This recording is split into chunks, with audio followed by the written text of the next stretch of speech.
Hello, welcome to Lalitha's lovely kitchen. இன்னைக்கு நம்ம பார்க்க போகிற ரெசிபி என்னன்னா முருங்கைக்கீரை மிளகுஷ்யம். It will be very very very tasty and very very healthy. உங்களுக்கு எல்லாருக்கும் தெரியும், முருங்கைக்கீரையில் நிறைய அயர்ன் சக்தி இருக்குது அப்படின்னு சொல்லிட்டு, அயர்ன் சத்து இருக்குது அப்படின்னு சொல்லிட்டு. ஸோ இதை நான் என் கைப்பிடியில் 2 கைப்பிடி எடுத்து வச்சுட்டுருக்கேன். பயங்கர இலசாக கிடச்சிது. அண்ட் இப்போ சம்மர் இல்லையா, அதனால எங்கே பார்த்தாலும் இந்த முருங்கைக்கீரை அவ்வளோ பசுமையாக நல்ல ஒரு இலசாக கிடைக்கிறது. ஸோ அதை வாங்கிட்டு நல்லா வாஷ் பண்ணி வச்சுருக்கேன் 2 கைப்பிடி. இதுக்கு நம்ம சேர்க்க போகிறது என்னென்னா, இந்த கப்புக்கு 1 கப்பு நான் மூங் தால், பாசிப்பருப்பு, நாட் பயறு, பாசிப்பருப்பு. இதுவும் ஃபுல் ஆஃப் ப்ரோட்டீன், உங்களுக்கு தெரியும். இதை 1 கப்பு போட்டு கொஞ்சம் நினச்சி வச்சேன் அப்படின்னாக்கா கொஞ்சம் சீக்கிரம் வெந்து நல்லா பைண்ட் ஆகும் அப்படிங்கிறதுக்காக வேண்டி இந்த கப்புக்கு இந்த அளவு உங்களோட இஷ்டம் தான். நீங்கள் ஜாஸ்தியானாலும் கம்மியானாலும் நீங்கள் போட்டுக்கலாம். ஸோ இதில் ஆல்ரெடி போட்டு ரெடியாக வச்சுருக்கேன். இந்த பருப்பு கூட நான் இப்போ இந்த முருங்கைக்கீரையை ஆட் பண்ணுறேன்.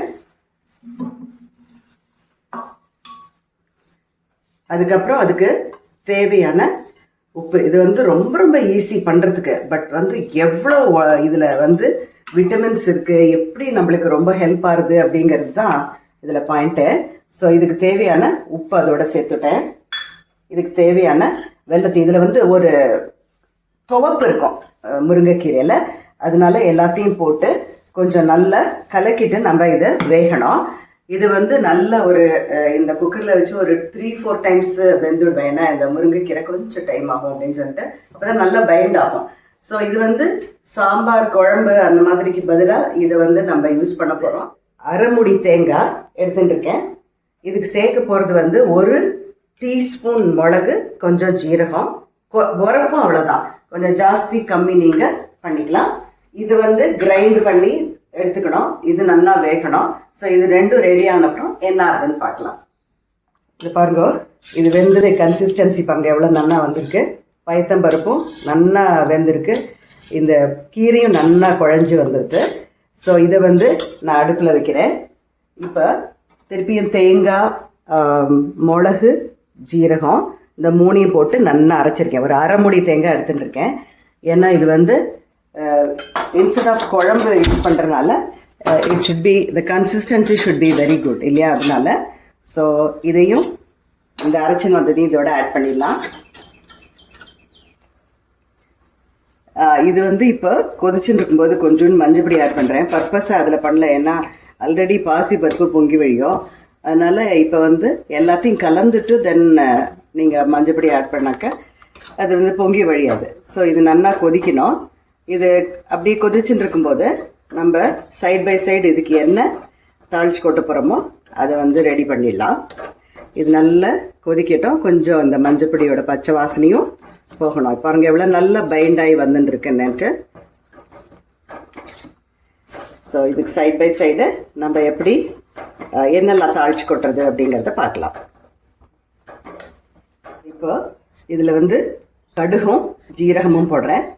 அதோட ஒரே ஒரு பட்டை மிளகா இதையும் அதில் போட்டோன்னா இது நல்லா வெடிக்கட்டும். ஸோ இந்த குழம்புல என்ன ஒரு அட்வான்டேஜ் அப்படின்னா, நம்ம இந்த வெயில் காலத்தில் பாசி பருப்பு ரொம்ப நல்லது, உடம்புக்கு நல்லா கூல் பண்ணோம். ப்ளஸ்ஸு முருங்கைக்கீரை கேட்க வேண்டாம், அவ்வளோ ஒரு விட்டமின்ஸ் அதில் இருக்குது. நான் இந்த இதை கொஞ்சம் ஜாஸ்தியே தேங்காய் எண்ணெய் விட்டு தான் இதை தாளிச்சு கொட்டணும். ரொம்ப சூப்பராக இருக்கும். ஸோ கடைசியில் இறக்கிறதுக்கு முன்னாடி கொஞ்சோண்டு கருவேப்பிலை சேர்க்கலாம். அப்படின்னா இதில் கடுகு, ஜீரகம், ஒரு பட்டை மிளகா, கொஞ்சோண்டு கருவேப்பிலை தாளிச்சு கொட்டியிருக்கேன். இதில் லைட்டாக கொஞ்சோண்டு பெருங்காயத்தை சேர்க்கலாம். அதுக்கப்புறம் முருங்கைக்கீரை I remember even when you delivery எல்லாம் ஆனால் கூட இந்த முருங்கைக்காயோட இளங்காயை போட்டு இந்த மாதிரி மிளகுஷ்யம் பண்ணுவா. அதே மாதிரி இந்த கீரையும் மிளகுஷ்யம் பண்ணி கொடுப்பா. பிகாஸ் இந்த வாயத்தில் இருக்கிற புண்ணெல்லாம் ஆற்றும் அப்படின்ட்டு சொல்வா. So it has got lot of medicinal values. So கண்டிப்பாக அதுவும் இந்த சம்மரில் வித் மூங் தால், வித் பாசிப்பருப்பு பண்ணும்போது வயத்துக்கு அவ்வளோ நல்லது. தினமும் புளி விட்டு சாம்பார், அப்புறமா புளிக்குழம்பு, அப்புறம் ரசம் அந்த மாதிரி பண்ணும்போது இது ஒரு நாளைக்கு ஆட் பண்ணோன்னா it will give a very good effect for our tummy. Okay, so let us also take care of our health because it is very, very hot these days.